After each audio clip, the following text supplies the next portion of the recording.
The Great Flood. From ancient Mesopotamia to the mountains of China, every culture has its own version of the Great Flood myth.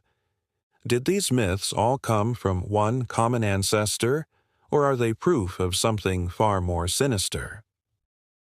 Join me today as we take a look at some of the most popular flood myths around the world. We'll start off our journey in the mountains of Armenia, where the Great Flood myth gets underway. According to this myth, humankind was created by a giant named Erk, who lived on Mount Ararat. Humans were his children, and he took them under his protection because he loved them so much. But the gods weren't too happy about this. They didn't like that Ark was giving humans preferential treatment over them. And after tricking him into drinking some wine, they did something very naughty. The gods went behind Ark's back and created the Great Flood. When Ark awoke from his drunken slumber, he had no idea how to stop it. All he could do was sit back and watch as the waters covered the face of the earth and destroyed everything he had ever known. Only he and his sons were saved, along with 7 pairs of clean animals that floated with them on a massive boat. Eventually, the waters receded, and the sun began to dry up the land, and once again, the world was fertile and ready for life. But let's move forward 2,000 years and just a few hundred miles down the road to Mesopotamia, the historical home of the Sumerians. This is where we find another version of the Great Flood myth with the hero Utnapishtim instead of Ark. Utnapishtim was also warned of the impending flood by a divine being while he was bathing in his garden. In this telling, it was a snake who told him of the coming storm, but warned him that if he built a boat, he would survive. He followed this advice and constructed a massive vessel, loaded it with animals and food, then waited for the rain to begin. When it came, it lasted 6 days and 7 nights. But eventually the skies cleared, the clouds parted, and Utnapishtim sent out a dove, an indicator that he hoped would tell them when dry land could be found. But the dove didn't return, and so Upanapeshti waited another 6 days before sending out a swallow, which also flew away and never returned. Finally, he sent out an ibis, which stayed away a full week before returning with an olive leaf tucked under its wing. This meant that the waters were receding and dry land was near. So Upanapeshti set sail for the mountains of Nemush, where he and his crew survived the rest of the floodwaters until they finally evaporated. Once more, the earth was green and fertile, and humanity and the animals could begin anew. These 2 Mesopotamian stories aren't the only ones, however. There's also the tale of Ada and Chimdish. In this version, a young couple is warned of the coming flood by Ada's grandfather, Ziusudra, who has been chosen by the gods to build a boat. After the rains begin, the 3 of them board the boat with 7 pairs of animals and wait it out. When the water recedes, they release some of the animals, but when they go out to look for survivors, they find none. To punish humanity for their sins, the gods decide to turn the couple into fish and the old man into a frog. Now, let's cross the mountains into the land of the Greeks and see what their version of the flood myth looks like. In Greek mythology, there are actually 2 major floods. The first takes place in Thessaly, when Zeus floods the region to punish it for the crimes of the hero Deucalion and Pyrrhura. He sends a torrential rainstorm for 5 days and nights, and when it stops, the whole region is flooded. Only Deucalion and Pyrrhura escape on a boat made by Prometheus. Once the flood recedes, they release 2 doves, which fly off and don't return. So they wait 7 more days before releasing a swallow, which also flies off. However, the swallow returns with an olive branch showing that dry land is close by. Soon, they spot Mount Parnassus and make their way to the top. It is here that they're transformed into stone and turn into human beings through their tears. The other major flood in Greek mythology occurs during the reign of Cronus. He was warned of the coming flood by his daughter Metis, and he shared that information with his brother Okeanos.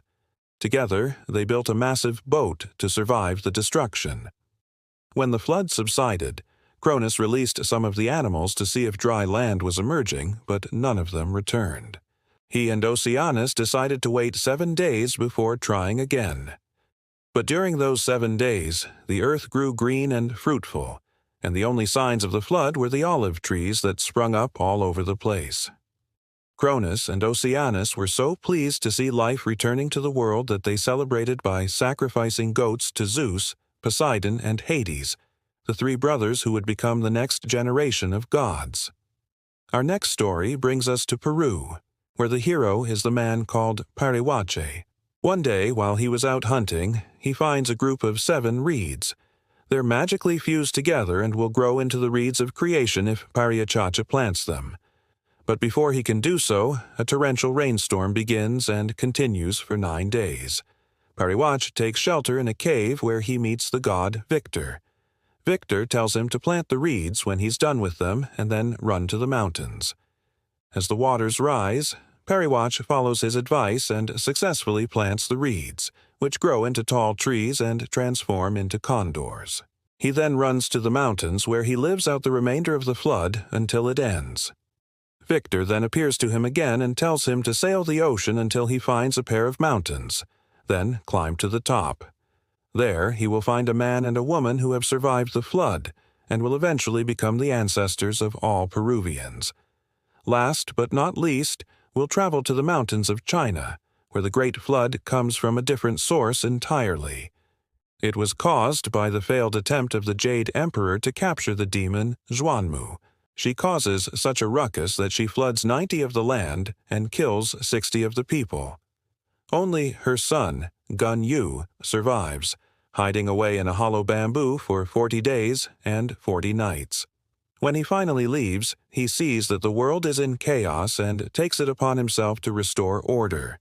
He travels across the devastated landscape, taming wild animals and teaching the surviving humans how to farm and live in peace. As you can see, the details change in each iteration, but many elements remain the same. In almost all the myths, there's a warning of an impending flood. Then someone builds a massive boat to survive. They then wait out the flood until the waters recede and dry land emerges. Sometimes animals are sent out ahead of time to scout for dry land. Other times, the heroes emerge after the flood to find themselves in a brand new world, and sometimes they're accompanied by gods or other supernatural beings. So where did all of these myths come from? Are they all based on the same true story? Or is there something more sinister going on here? Unfortunately, scholars have been unable to come to a consensus on this question, though there are a few possibilities. First, there could be one common origin point, such as a real flood that happened sometime in history, perhaps when the Black Sea flooded. Between the various cultures, the story would have changed slightly as it was passed down through oral tradition. Alternatively, there could be several common origin points, such as multiple regional floods that inspired the myths. Again, the stories would change as they were retold. Another possibility is that these myths arose independently in each culture. After all, the basic plot of the story does make sense. People live sinful lives, so the gods get angry and send a flood to kill them. A select few are warned of the impending doom and survive, starting the world anew. It's a very simple, easy-to-understand story that is a good explanation for the cycle of life, death, and rebirth. I think it's safe to say that we may never know the origins of these myths, though. It's possible that there's evidence buried deep in the archaeological record that could shed some light on the matter, but for now, the answer remains elusive. Thank you for watching. If you enjoyed this video, please consider supporting the channel. Bye.